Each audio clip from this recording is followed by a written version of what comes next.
तो आज हम लगाएंगे 15-15-15 SIP रूल। में भी आपने इसका नाम सुना हो। ये रूल ये कहता है कि अगर आप 15,000 रुपये हर महीने अगले 15 साल के लिए इन्वेस्ट करते हैं और अगर आपको इन इन्वेस्टमेंट्स पे 15% के एवरेज एनुअल रिटर्न्स मिल जाते हैं तो आप अचीव कर सकते हैं 1 करोड़ रुपए बनाने का गोल। इसी चीज को अगर आप SIP कैलकुलेटर पे देखेंगे तो मंथली इन्वेस्टमेंट मैंने यहाँ पे चूज की हुई है 15,000 की, एक्सपेक्टेड रिटर्न रेट मैंने लिया है 15% का, टाइम पीरियड मैंने यहाँ पर लिया है 15 ईयर्स का। उसके हिसाब से आपका इन्वेस्टेड अमाउंट बन जाता है 27 लाख रुपए। उस पे आपको एस्टिमेटेड रिटर्न्स मिलते हैं 74,52,946 के, यानी कि आपकी टोटल वैल्यू बन जाती है 1,01,52,946, यानी कि इसके हिसाब से आपका 1 करोड़ रुपए बनाने का गोल आराम से अचीव हो जाएगा। तो रूल तो गलत नहीं हो सकता, लेकिन हाँ, रूल को फॉलो करने वाले गलत हो सकते हैं, लेकिन अगर आप गलत नहीं हैं तो आप आराम से इस गोल को अचीव कर सकते हैं। लेकिन इससे पहले कि आप अपनी सपनों की दुनिया में एंटर कर जाएं और बहुत कुछ सोचना स्टार्ट कर दें, मैं यहाँ पर आपको कुछ चीज़ें क्लियर कर देना चाहता हूँ। तो अगर आप मेरी बात को अगले 2-3 मिनट तक ध्यान से सुन लेते हैं तो आप यहाँ पर अपनी इन्वेस्टमेंट्स को लेके ज़्यादा क्लियर डिसीजन ले पाएंगे।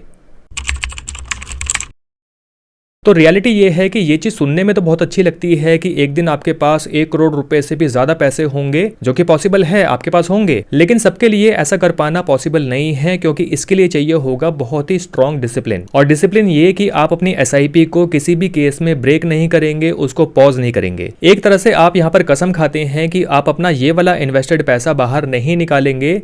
आप फुल डिसिप्लिन के साथ लगातार हर महीने अपना पैसा इन्वेस्ट करते रहेंगे, फिर चाहे स्टॉक मार्केट में बवाल आ जाए, कहर आ जाए, आप अपनी इन्वेस्टमेंट्स को नहीं रोकेंगे। और दूसरी बात यह है कि ये जो 1 करोड़ रुपए हैं, ये आपको अगले 1 साल में, 2 साल में या फिर 5 साल में नहीं मिलने वाले। ये पैसा आपको मिलेगा आज से 15 साल के बाद। तो जो काम आज के टाइम पे 1 करोड़ रुपए से हो सकते हैं, ऑब्वियसली वो काम 15 साल के बाद उन 1 करोड़ रुपए से नहीं हो पाएंगे, क्योंकि ये जो इन्फ्लेशन भाई साहब हैं, ये आपके उन पैसों की वैल्यू को कम कर देंगे।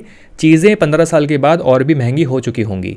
फॉर एग्जाम्पल, मान लेते हैं कि आपके बच्चे हैं और आप ये जो इन्वेस्टमेंट्स करना चाहते हैं अगले 15 साल तक, ये इन्वेस्टमेंट्स आप उनकी हायर एजुकेशन के लिए करना चाहते हैं, क्योंकि 15 साल के बाद हो सकता है कि वो 18 साल के या फिर 19 साल के हो चुके हों। तो जो 4 साल की कॉलेज की फीस मान लेते हैं आज के टाइम पे 6 लाख रुपए की है, वो कॉलेज फी 15 साल के बाद हो जाएगी लगभग 25 से 30 लाख रुपए की, अगर हम एजुकेशन पे इन्फ्लेशन मान के चलते हैं 10% का। वहीं जो कार आज के टाइम पे 10 लाख रुपए की आती है, वो कार आपको 15 साल के बाद मिलेगी यही कोई 18 से 20 लाख रुपए की, या मे बी उससे ज्यादा, क्योंकि ऑटोमोबाइल के रिटेल सेक्टर में इतना इन्फ्लेशन नहीं है। अगर आप आज से 15 या 20 साल पहले ऑल्टो कार लेते तो वो आती थी लगभग 2.5 लाख रुपए की। वहीं ऑल्टो का जो इंप्रूव्ड और बेटर वेरिएंट है वो आता है आज के टाइम पे लगभग 4.5 लाख रुपए का, यानी कि 15 या 20 साल के बाद भी जो कार और बाइक के प्राइसेस हैं वो ऑलमोस्ट डबल ही हो पाए हैं। तो कहने और समझने वाली बात यह है कि चीजें जितनी सिंपल और स्ट्रेट फॉरवर्ड दिखती हैं उतनी होती नहीं है, यानी कि आपके 1 करोड़ रुपए की जो वैल्यू होगी आज से 15 साल के बाद,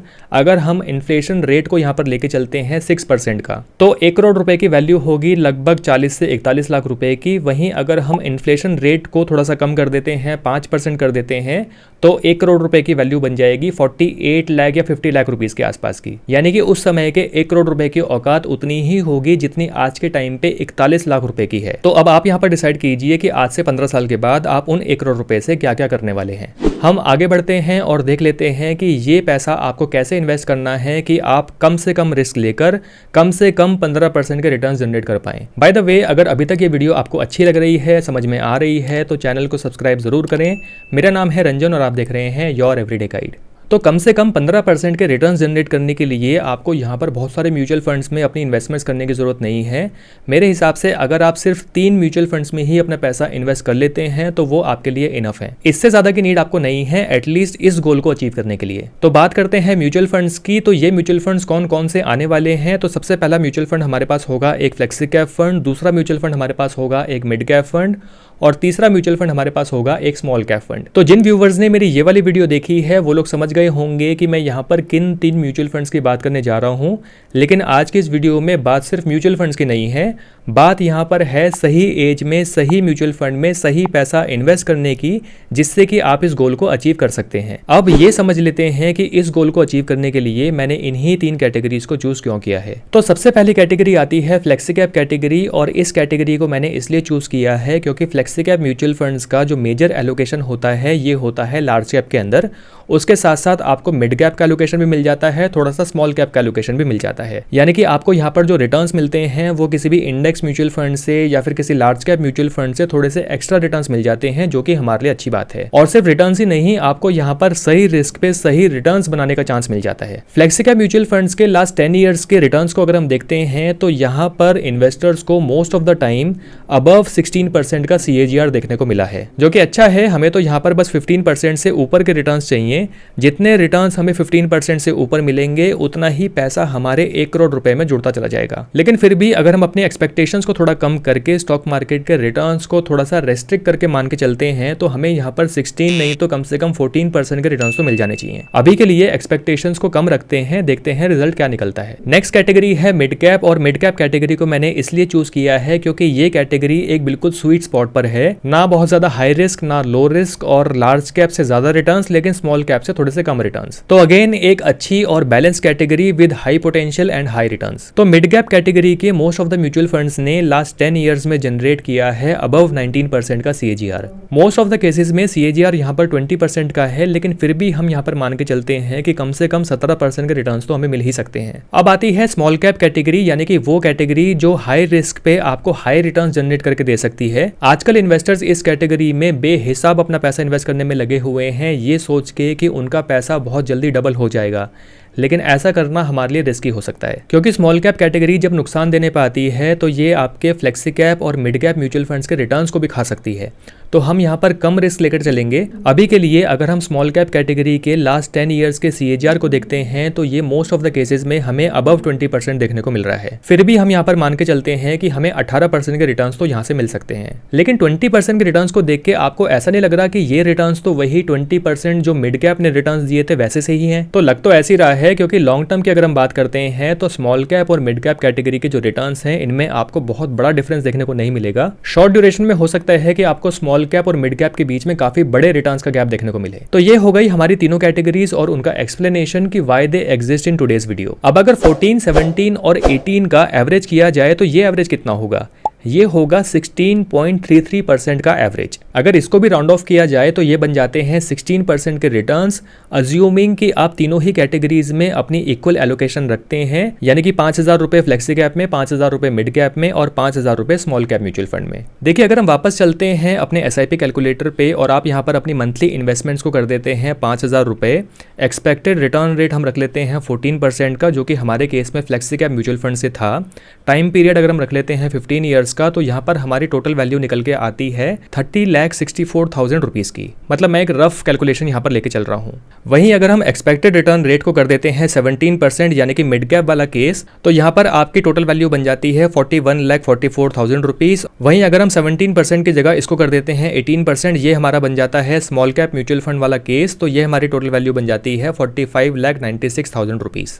तो इस हिसाब से अगर हम तीनों का टोटल करेंगे तो ये आ जाएगा लगभग 1,18,00,000 रुपीज़ के आसपास का, which is above 1 crore rupees जो हम अचीव करना चाहते हैं। इसकी जगह जो मैंने तीनों ही कैटेगरी से मिलने वाले रिटर्न्स की एवरेज की बात की थी, तो हमारा एवरेज आया था 16%। तो इसी SIP कैलकुलेटर में अगर मैं इसको कर देता हूँ 15,000 और एक्सपेक्टेड रिटर्न रेट को अगर मैं कर देता हूँ 14 की जगह 16% और 15 ईयर्स के लिए हम इन्वेस्ट कर रहे हैं, तो यहाँ पर आपकी वैल्यू बन जाती है 1,12,28,000 रुपीज़ के आसपास की। अब क्योंकि हमने 16.33 की जगह 16% अज्यूम किया था तो वैल्यू थोड़ी सी कम होगी, लेकिन अगेन हमारे पास 1 करोड़ से ऊपर की वैल्यू है। तो ये जो 16% के एवरेज एनुअल रिटर्न्स का फिगर हमारे सामने निकल के आया है, क्या ये फिगर अचीवेबल है? मतलब मुझे यहाँ पर थोड़ा सा कॉर्नरिंग केस लग रहा है, क्योंकि अगर हमें कम से कम 15% के रिटर्न्स ना मिल पाए तो हमारे लिए ये थोड़ी सी परेशानी की बात हो सकती है। तो वीडियो के लास्ट में आके अभी हम इसके बारे में भी बात करेंगे कि आप कैसे इन रिटर्न्स को और भी स्ट्रांगली पॉसिबल बना सकते हैं, जिससे कि आप अपना ये गोल मिस ना करें। तभी मैं आप लोगों से रिक्वेस्ट करता हूँ कि मेरी वीडियोस को आप पूरा देखा करो। अगर बहुत ज़्यादा स्किप करके देखोगे तो कुछ इंपॉर्टेंट चीज़ें आप यहाँ पर मिस कर सकते हैं। खैर, अब हम आगे चलते हैं और बात करते हैं एक्चुअल म्यूचुअल फंड्स के नाम की, कि कौन से म्यूचुअल फंड्स हैं जो आपके इस गोल को अचीव करने के लिए आपकी हेल्प कर सकते हैं। देखिए, सबसे पहले तो मैं आपसे ये रिक्वेस्ट जरूर करूंगा कि आप थोड़ा सा समय निकाल के इस वीडियो के बाद इस वाली वीडियो को जरूर देख लीजिएगा। इस वीडियो में बहुत सी ऐसी चीजें हैं जो आपके बहुत काम आएंगी। तो फ्लेक्सी कैप कैटेगरी में जो म्यूचुअल फंड आता है ये है Parag Parikh flexi cap mutual fund. ये एक बहुत ही प्रॉमिसिंग म्यूचुअल फंड है और पास्ट में काफी स्टेबल रिटर्न्स इसने इन्वेस्टर्स को दिए हैं। इसीलिए इस कैटेगरी में ये एक बहुत ही स्ट्रॉन्ग म्यूचुअल फंड है। अगर आप इस म्यूचुअल फंड के बारे में और भी डिटेल में जानना चाहते हैं, बाकी सभी पैरामीटर्स को समझना चाहते हैं,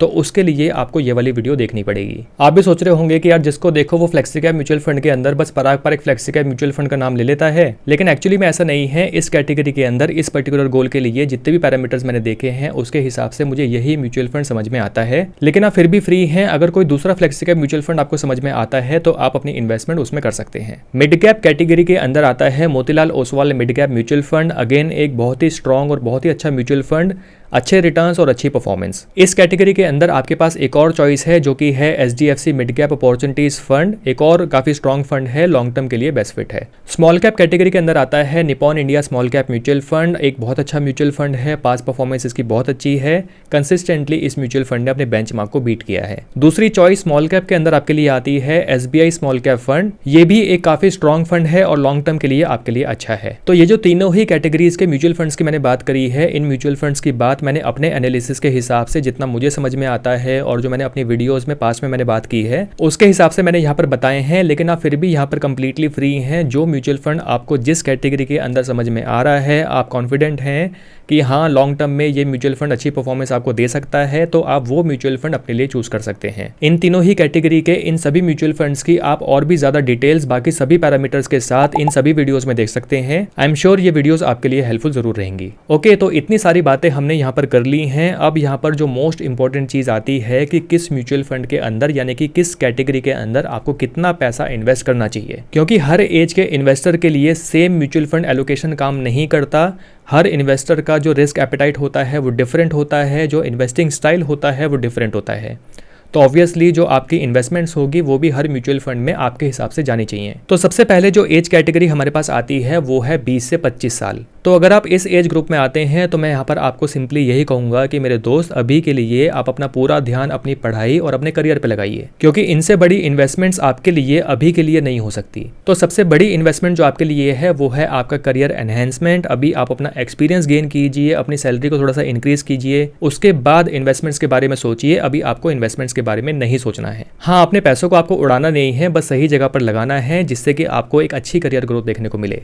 लेकिन फिर भी अगर आप अपनी इन्वेस्टमेंट्स करना ही चाहते हैं तो आप जो नेक्स्ट एज ग्रुप जिसकी मैं बात करूंगा उस एज ग्रुप को एज इट इज फॉलो कर लीजिए। तो नेक्स्ट एज ग्रुप हमारे पास आता है अगर आपकी एज है 25 से 30 साल के बीच, तो आपको यहाँ पर फॉलो करना चाहिए इक्वल एलोकेशन, यानी कि 5000 फ्लेक्सी कैप, 5000 मिड कैप और 5000 स्मॉल कैप में। आपके लिए ये अच्छा काम करेगा और आपको रिटर्न्स हर कैटेगरी में इस हिसाब से मिल पाएंगे अगले 15 साल में। नेक्स्ट एज ग्रुप आता है अगर आपकी एज है 30 से 40 ईयर्स के बीच में, तो आपको यहाँ पर फॉलो करना चाहिए 654 यानी कि 6000 फ्लेक्सी कैप, 5000 मिड कैप और 4000 स्मॉल कैप। इस तरीके से अगर आप अपनी एलोकेशन को रखते हैं तो आपको रिटर्न हर कैटेगरी में इस हिसाब से मिलेंगे। तो आपकी जो फाइनल टोटल वैल्यू होगी तीनों ही कैटेगरी से वो 1 करोड़ से ऊपर की ही आपको मिलनी चाहिए। नेक्स्ट एज ग्रुप आता है 40 ईयर से 50 के बीच में और आपको यहाँ पर फॉलो करना चाहिए 843 यानी कि 8000 फ्लेक्सी कैप, 4000 मिड कैप और 3000 स्मॉल कैप म्यूचुअल फंड्स में। तो आपको जो रिटर्न्स मिलेंगे तीनों ही कैटेगरी से वो आपको इस हिसाब से मिलने चाहिए, यानी कि आपकी जो फाइनल टोटल वैल्यू बन जाती है 15 साल के बाद वो एग्जैक्टली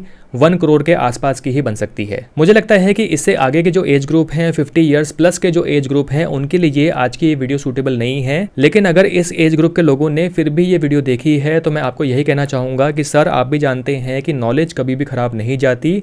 जो नॉलेज आपने इस वीडियो के जरिए आज गेन की है उस नॉलेज को आप अगली जनरेशन तक पहुँचाइए। जिन लोगों को एक्चुअली में इस नॉलेज की नीड है, जो लोग इस एज ग्रुप में आते हैं, आप उस एज ग्रुप तक इस वीडियो को पहुँचाइए। मुझे नहीं लगता कि आपसे अच्छा उन्हें कोई भी समझा या गाइड कर पाएगा।